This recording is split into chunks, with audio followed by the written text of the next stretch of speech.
Honorable MP and Socialite Iris KAINGU. In international news, at least 11 killed, 100 injured in train crash north of Cairo in Egypt.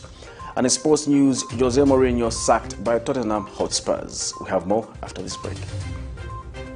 2021 has been described as a highly politically charged year. This is because every 5 years the country goes to the polls, and that 5 years elapses with only a few months remaining down to the ballot. The battlefield to appear on the ballot is becoming fertile. A lot of people are expressing interest of appearing on the ballot. In all this, our interest is to put the duty bearers. If you're an aspiring candidate, be it councillor, mayor or member of parliament, get in touch with us to get yourself on the verdict. We go beyond speculation in dealing with policy and governance issues. The right questions are asked to help you make a verdict. For more details, you can call us on 0962 965883, 0979 753010, or email us info@camnettvafrica.com. Terms and conditions apply. Join us on Camnet TV every Monday, Tuesday, Thursday and Friday at 17:45 hours on a new program dubbed The Verdict.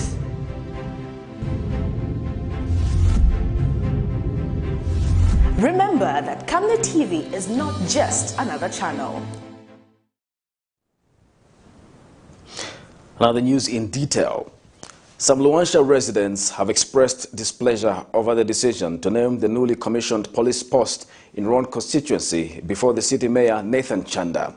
In an interview with Camnet News, the residents are calling on the Ward Development Committee to explain why a police post that was largely funded by Luansha Copper Mine has been named after a serving mayor. And Luansha Copper Mine Public Relations Manager Sydney Chilea says the mine funded 60% of works on the project that was already started by Mr. Chanda. We have details in the following report. It was a joyous day for the people of Luansha, knowing that a police post in the area will finally begin to operate after being commissioned by the Luansha Mayor Nathan Chanda.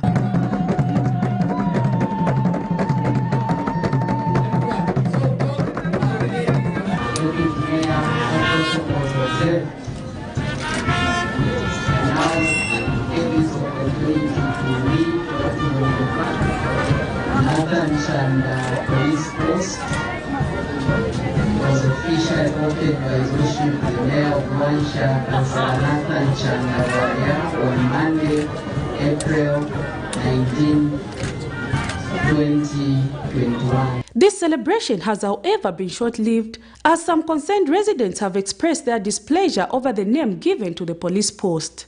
The police post has been named before the Luansha Mayor Nathan Chanda, and some residents are not happy over the name given. According to one resident, the police post was to be given a neutral name as opposed to a candidate who is aspiring for office and wants the Ward Development Committee consulted before the name was given to the police post. We don't just name public institutions names for the sake of political mileage. No. We are in an election year where we should see sanity and fairness. So, we as Anti-Fraud Zambia, we are going to champion and make sure that this name is reversed. They put a neutral name. Mind you, Honorable Nathan Chanda, or Mayor Nathan Chanda, is one of the contestants in Ron come this August elections. And amongst the aspiring candidates, we have about 3 PF members who are aspiring for the same position. How is it going to show to his colleagues? Yeah? Somebody was just imposed his name on the police post. And what criteria did they use to name this police post as Nathan Chanda? And Luansha Copper Mine has told this reporter that it funded 60% of the project after being consulted by Mr. Chanda to help finish the infrastructure started by him. The mine is, however, not mandated to decide what name should be given to the structure, as its duty ended when it handed the infrastructure to the local authority. The mayor, from the information that he gave us, he started the process as mayor when he was merely a councillor. So at some point, I think he ran out of funds. I think the project was about 30-40% done. So he came to request, because there are quite a number of projects we have worked on in Luansha. So he came to request the mine to see if we could complete that project. and we picked it up from there and then completed it just a few weeks ago. Efforts, however, to get a comment from Luansha Mayor Nathan Chanda could not materialize as his phone went unanswered. Some councillors in the area also spoken to have explained that the ward committee was not consulted when allocating the name to the police post. What is true in this matter is that Mr. Chanda started the construction of the building, but later asked the mine to assist with additional financing to help complete the project. Questions still remain whether it is right or not for a police post to be named before the person who started the infrastructure, or that a police post be given a neutral name, considering that the mine completed 60% of the works. Prudence Tota, reporting for Camnet TV News. Government says it seeks to transform Zambia from a producer and exporter of primary products into a net exporter of value-added goods by 2027. Commerce, Trade and Industry Permanent Secretary Mushuma Mulenga says this is the more reason why government has prioritized industrialization in the country. Mr. Mulenga says so far government is pleased with the implementation of the National Industrial Policy of 2018 to 2027, especially in the processed foods, textiles and garments industries. The Permanent Secretary made these remarks shortly after he led a delegation of commerce and other statutory bodies on a conducted tour of the Marco Polo Tiles plant in Lusaka. More in the following report. Marco Polo Towns has continued to attract attention from government and some national statutory bodies over its investment portfolio. Commerce, Trade and Industry Permanent Secretary Mushuma Mulenga Monday morning led officials from his ministry and some officials from ZEA, Zambia Bill of Standards, among other statutory bodies, on a tour of the company's plant in Lusaka. With the commencement of the Africa Continental Free Trade Area on 1st January 2021, it is government's desire to see local manufacturing companies scale up their exports to enable continued growth and recognition of quality products that can be showcased in the Zambian market. I think, like I had indicated earlier, we are delighted that the company is using 95% of locally sourced materials to produce the tiles. This is in line with that has been implemented by the Ministry of Commerce, Trade and Industry to spur growth in locally owned businesses, thereby contributing to the growth of the industrial base in the country. Mr. Mulenga says government will continue providing an enabling environment for manufacturing industries so as to spur economic development. The government, through the Ministry of Commerce, Trade and Industry, has developed various policy documents to support the growth, including infrastructure sector, such as the National Industrialization Policy. So when we see such an operation, we are happy because it gives us evidence that government's policy interventions are actually beginning to bear fruit. I'd like to assure the company that government will continue to support local manufacturing, local manufacturers, and create a conducive business environment for manufacturers to reap the benefit of their investment.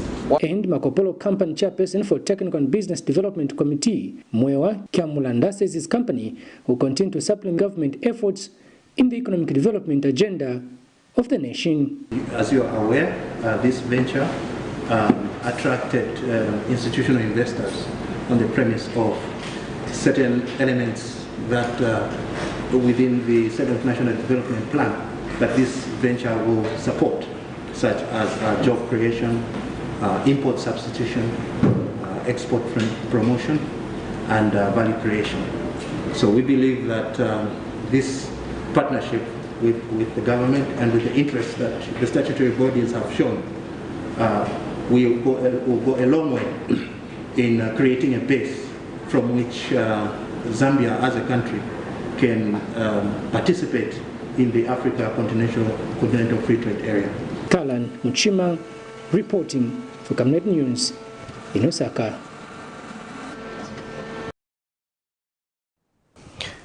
National Democratic Congress leader Dr. CHISHIMBA KAMBWILI has warned that anyone who will be found impersonating to be an NDC member when they are not will land themselves in court. Dr. KAMBWILI explains that it was visibly seen after yesterday's convention that he is the true NDC president. Meanwhile, the NDC president says today is the last time he is issuing a statement concerning his wrangles with the AKAFUMBA. Speaking to journalists at the Lusaka Magistrates Court grounds, the NDC leader has further challenged the AKAFUMBA group to call the Central Committee and have a convention to prove they are the party. We have more in the following report.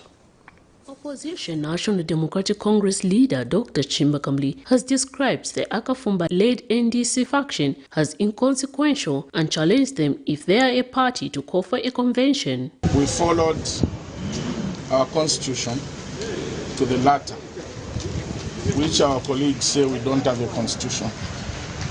The only thing I can tell them, if they are a party, let them call even Central Committee, National Management Governing Board, let them call even a ward meeting, let them go to the convention and see whether they are the party. How can you claim to be a party when you don't even have, not even a word? Dr. KAMBWILI told journalists in Lusaka shortly after his court appearance before the Lusaka's Magistrate Court that he will not waste his time as party president on the AKAFUMBA faction. We are not going to waste time to be having exchange of words between us and the AKAFUMBAs. This is the last time I'm issuing a statement concerning that group because they are inconsequential. Now, after our convention, the whole country, the whole world knows who are the owners of the party. Anybody who is going to claim DC impersonating and will find himself in the palace. He says if the faction or group wants to further pursue the matter before the Ndola High Court, they are at liberty to do so as he and the party are ready to meet. Then they stay. We stayed the proceedings in that court. On Friday, what they obtained was leave to commence contempt proceedings. Is leave an injunction? Leave is basically getting permission from the court to say, can we sue this person? It's not an injunction. In any case, what happened on Saturday was that I obeyed whatever court's ruling. They said they expelled me. They removed me as president because I was interim and not elected. I did not attend the convention as president. The convention elected me. Then I went to accept the election. Why are we not obeying the court order? Why are we not obeying any court order? Miriam Kemba, reporting for Camnet TV News. Meanwhile, the of AKAFUMBA has charged that Sunday's general conference held by CHISHIMBA KAMBWILI was illegal and defies the court order. Mr. AKAFUMBA notes that the court order Mr. KAMBWILI's stay states that he should not parade himself as a National Democratic Congress president. Contempt for disobeying the court orders and a direct assault to the country's judicial system. Mr. AKAFUMBA was speaking at a media briefing Monday morning. Meanwhile, Ron Member of Parliament Joseph Chishala has solidified his stance as an alliance partner, adding that he won the Ron seat because of the alliance. Whatever that happened yesterday is wrong ab initio and we do not recognize it. Those office holders who were chosen yesterday, it's illegal and it amounts to contempt of court. We have been challenged that 6 of us who are making too much noise. To the contrary, Sir KAMBWILI, the party is gone and is with us. I can give you an example. I was the vice president, I was gone. Chairman of the party, general, gone. Deputy secretary, gone.